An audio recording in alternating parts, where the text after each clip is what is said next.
Hello guys, welcome back to my channel. তো আগের এপিসোডের লাস্টে আমরা দেখছিলাম যেখানে লিনিয়ান মোবাইলকে বলে যে তুমি কি আমার সাথে কিছুটা টাইম ওয়াক করতে যাবে। এরপর আমরা লিনিয়ানকে দেখি যে মোবাইলকে বলছিল তুমি তো জানোই যে আমি তোমাকে কত বেশি লাইক করতাম। অ্যাকচুয়ালি আমার মনে হয়েছিল তুমিও আমাকে লাইক করো, কারণ আজ পর্যন্ত তুমি আমাকে কখনোই লেফট করাওনি।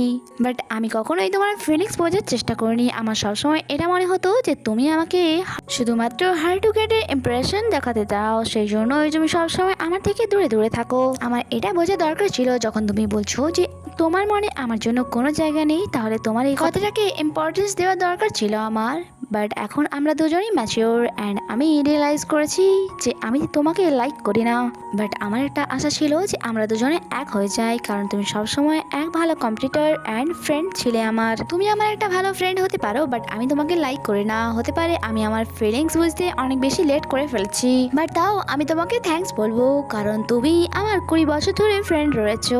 তোমার বন্ধুত্ব সত্যি এক মনে রাখার মতো স্মৃতি। যা শুনে সেখান দিয়ে মোবাইল চলেই যাচ্ছিল, বাট কিছুটা এগোনোর পরই সে তাকে বলে লিনিয়ান আমি চাই তুমি সবসময় হ্যাপি থাকো। আজ লিনিয়ানকে অনেক বেশি স্যাড দেখাচ্ছিল। অন্যদিকে আমরা সিনকে দেখি যে আজ অনেক বেশি হ্যাপি ছিল, কারণ তার স্বপ্ন পূরণ হয়েছিল। আজ সে গান তো গাইছিল, বাট আগের মতো তার আশপাশ ফাঁকা ছিল না, বরং তার ফ্যান্সরা তাকে ঘিরে রেখেছিল। তারা তার গানকে অনেক বেশি পছন্দ করছিল। এখানে তার করা লাইভ স্ট্রিমিং দ্বারা শুধুমাত্র তার ফ্যান ফলোয়ারই বাড়েনি, বরং তার ফ্যান্সরা তার ভয়েসকে ভালোবেসে ফেলেছিল।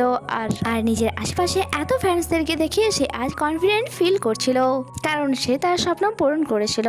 নেক্সট সিনে আমরা চ্যাংশিকে দেখি যে এই সময় সোয়ানের সাথে ছিল। সোয়ান তাকে বলে তোমার কি এই জায়গাটার ব্যাপারে মনে আছে?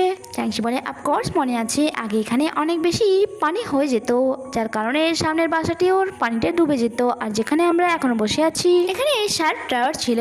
এখানে সোয়ান তাকে বলে যে জানো চ্যাংশি, আমি তোমাকে অনেক বেশি পছন্দ করতাম, আর তুমি আমার মনের অনেক কাছের মানুষ ছিলে। বাইরে থেকে তুমি তো নিজেকে অনেক বেশি স্ট্রং দেখাও, বাট ভেতর থেকে তুমি অনেক বেশি কষ্টে আছো।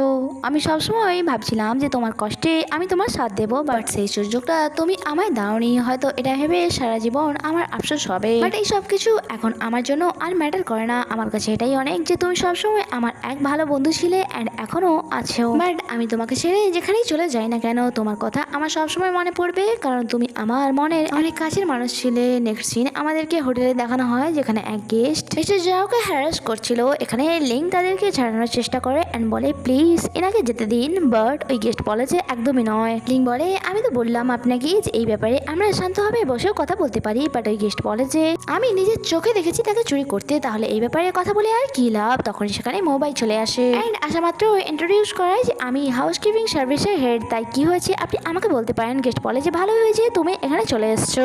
তুমি কি জানো তোমাদের হোটেলের স্টাফ কি কাণ্ড করে বেড়াচ্ছে? আমি তো ভাবতেই পারছি না যে এক 5 স্টার হোটেলের স্টাফ এমন বিহেভ করতে পারে।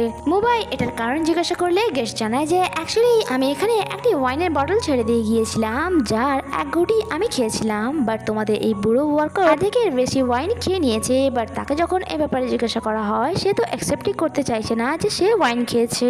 মিস্টার জাও বলে যে বস আমি এমনটা করিনি, আমি যখন রুম ক্লিন করতে আসি এখানে এই ওয়াইনের বটলটা এভাবেই পড়েছিল, আমি ভাবলাম হয়তো এটা তারা ইউজ করতে চায়নি, তাই আমি ওয়েস্ট করে দিয়েছি। এখানে মোবাইল মিস্টার জাওয়ের তরফ থেকে সরি বলে যে আমি দুঃখিত যে আপনার সাথে এমন ব্যবহার করা হয়েছে, বাট এই ব্যাপারটিকে আমি ছাড়তে পারি না, এই প্রবলেমটি সলিউশন অবশ্যই করব আমি। অ্যান্ড তার সাথে সাথে সে ম্যানেজারকে ওই গেস্টকে সেখান থেকে নিয়ে যেতে বলে।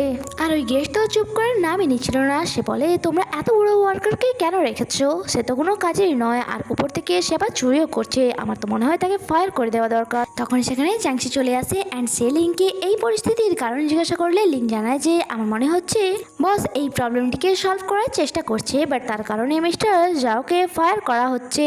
যা শুনে তখনই চ্যাংশি মোবাইলের সাথে কথা বলতে যায়। মোবাইল বলে যে হ্যাঁ আমি তাকে ফায়ার করছি, তুমি ভালো করে জানো আমাদের হোটেলে চুরি করা একটা সিরিয়াস ক্রাইম, তাই আমি এটা এত সহজে নিতে পারবো না। চ্যাংশি মোবাইলকে বোঝানোর চেষ্টা করে ওই গেস্ট মিথ্যে কথা বলছে, কারণ মিস্টার জাও এমনটা করতেই পারে না। মোবাইল বলে আমি তো তোমাকে বললাম যে এটা অনেক বেশি সিরিয়াস ম্যাটার অ্যান্ড এমনিতেও আমি আমার ডিসিশন নিয়ে নিয়েছি। যা শুনে চ্যাংশি অনেক রেগে সেখান থেকে চলে যায়। নেক্সট সিনে আমরা মিস্টার জাওকে দেখি, তিনি এখানে তার কলিগসদের সাথে ছিল। তাদেরকে বলছিল যে আমি ভালো করে জানতাম যে মিস্টার মোবাইল আমাকে ফায়ার করে দেবে। যা শুনে সবাই বলে ওনার এমনটা করা উচিত হয়নি। মিস্টার জাও বলে তিনি এমনটা আমার কথাতেই করেছেন। আমি ওনাকে বলেছিলাম যে আমাকে ফায়ার করে দিন যাতে ওই গেস্টের মাথা ঠান্ডা হয়। এটা তো শুধুমাত্র একটা অজুহাত ছিল, তোমরা তো ভালো করে জানো আমার এজ 72 অ্যান্ড আজ নয়তো কাল আমি রিটায়ার নিয়েই নিতাম অ্যান্ড এত এজ হওয়ার কারণে আমি এখন ঠিক করে কাজও করতে পারি না। আমি 30 বছর ধরে এই হোটেলে কাজ করছি শুধু এই আশায় যে আমার ওয়াইফ ফিরে আসবে, বাট আমি বুঝে গিয়েছি যে সে আর কখনোই ফিরে আসবে না, তাই আমার এখান থেকে চলে যাওয়াটাই বেটার। যা শুনে কলিগসরা বলে আপনার চলে যাওয়ার পর আমরা আপনাকে অনেক বেশি মিস করবো। নেক্সট সিনে আমরা চাংশিকে দেখি যে রিয়েলাইজ করেছিল যে সে মিচিমিচি মোবাইলের উপরে এত রাগ দেখিয়েছে। অ্যাকচুয়ালি মোবাইল তো কোনো ভুলই ছিল না, তাই সে এখানে মোবাইল রাগ ভাঙাতে আসে। মোবাইল এখানে কাজ করছিল তখনই সে তার ল্যাপটপ সরিয়ে লেমন ট্রি সার্ভ করে। মোবাইল একদমই লেফট করায় না, তখনই চাংশি তার সামনে একটি নোট রেখে দেয় যাতে লেখা ছিল I am sorry, but mobile তো কোনো রেসপন্সই করে না। তাই চাংশি আবারও একটি নোট রাখে তার সামনে যাতে লেখা ছিল এবার তো আমাকে মাফ করে দাও, বাট এবারেও মোবাইল তাকে লেফট করে না।